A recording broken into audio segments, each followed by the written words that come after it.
विद्यार्थियों, आप सभी का इस YouTube चैनल भोज एकेडमी में स्वागत है। आज हम आपके लिए लेकर के आए हैं प्रतियोगिता परीक्षा में पूछे जाने वाले इतिहास के महत्वपूर्ण प्रश्न उत्तर।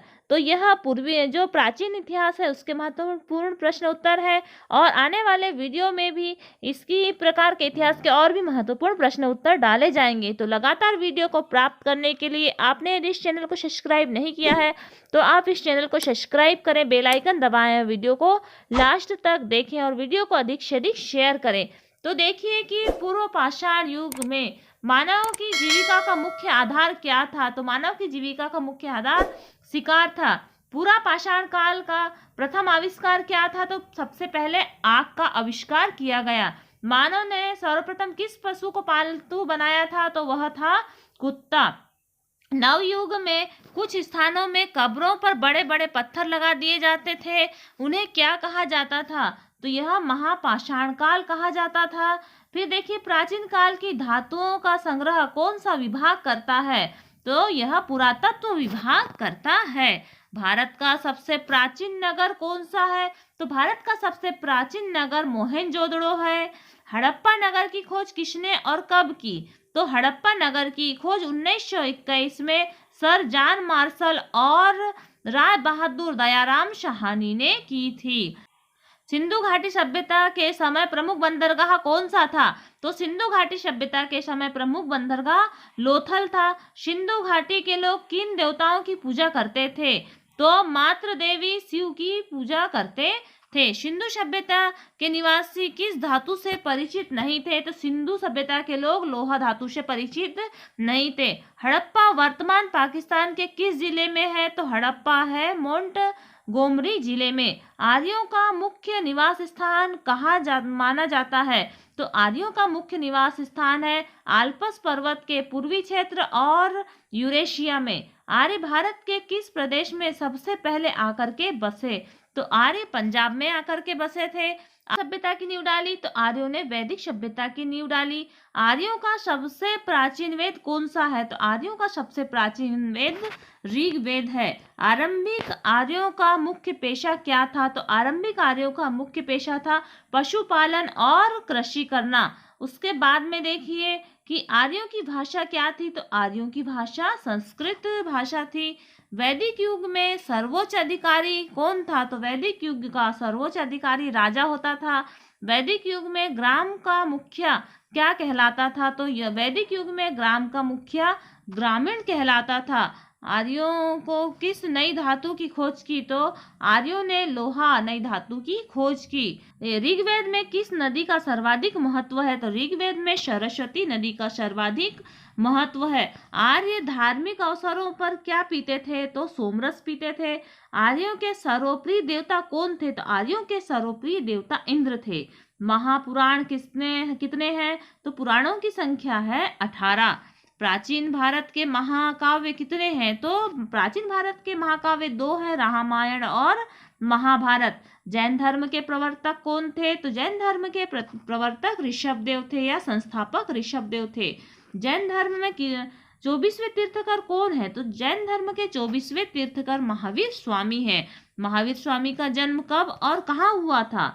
महावीर स्वामी का जन्म 1540 ईस्वी में ईसा पूर्व में वैशाली के वज्जी संघ के कुंडल ग्राम के ग्रातक परिवार में हुआ था।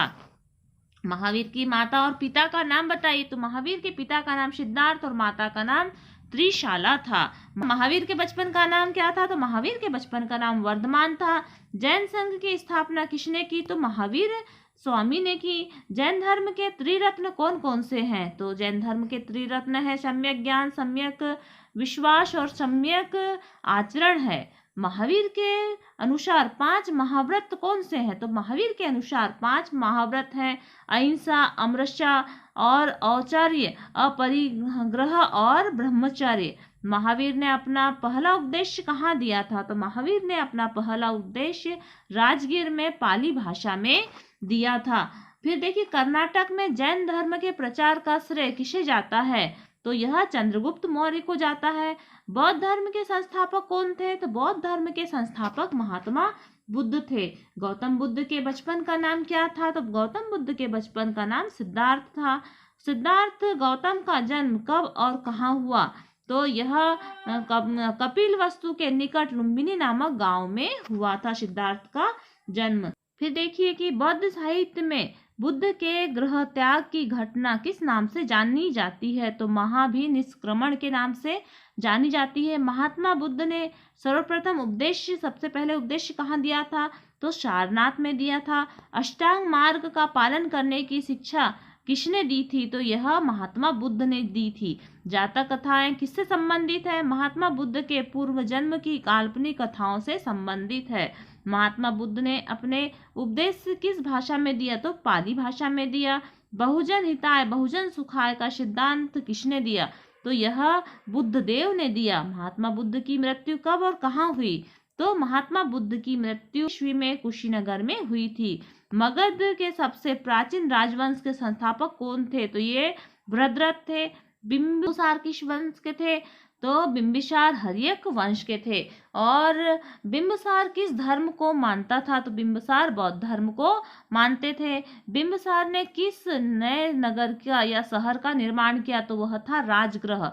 पितृहंता किसे कहा जाता है? पितृहंता अजात शत्रु को कहा जाता है। पितृहंता इसीलिए अजात शत्रु को कहा जाता है क्योंकि इन्होंने अपने पिता की हत्या की थी। मगध की राजधानी को पाटलिपुत्र किसने स्थापित किया? तो यह मगध की राजधानी को पाटलिपुत्र उदयन ने स्थापित किया। नंदवंश के शासक कौन थे? तो नंदवंश के शासक थे घनानंद। नंदवंश के पतन के बाद मगध पर किस वंश का शासन स्थापित हुआ? तो मौर्य वंश का शासन स्थापित हुआ। पर सर्वप्रथम किसने आक्रमण किया? तो भारत पर सर्वप्रथम ईरानियों ने आक्रमण किया। सिकंदर किसका शिष्य था? तो सिकंदर यूनानी दार्शनिक अरस्तु का शिष्य था। सिकंदर का भारत विजय अभियान कब शुरू हुआ? तो यह 326 ईसा पूर्व में शुरू हुआ। सिकंदर की सेना ने किस नदी को पार करने से इनकार कर दिया? यह थी व्यास नदी। फिर देखिए हाइडेस्पिज का युद्ध किसके बीच हुआ था? तो हाइडेस्पिज का युद्ध सिकंदर और पौरुष के बीच हुआ था। और मौर्य साम्राज्य के संस्थापक कौन थे? तो मौर्य साम्राज्य के संस्थापक चंद्रगुप्त मौर्य थे। चंद्रगुप्त मौर्य के प्रधानमंत्री कौन थे? चंद्रगुप्त मौर्य के प्रधानमंत्री चाणक्य थे। इस प्रकार से हमने इतिहास के कुछ क्वेश्चनों की जानकारी आपको दी। आने वाले वीडियो में भी हम इतिहास के शेष बचे क्वेश्चनों की जानकारी देंगे। ये संपूर्ण वीडियो को आपने देखा और अध्ययन किया, इसके लिए बहुत बहुत धन्यवाद।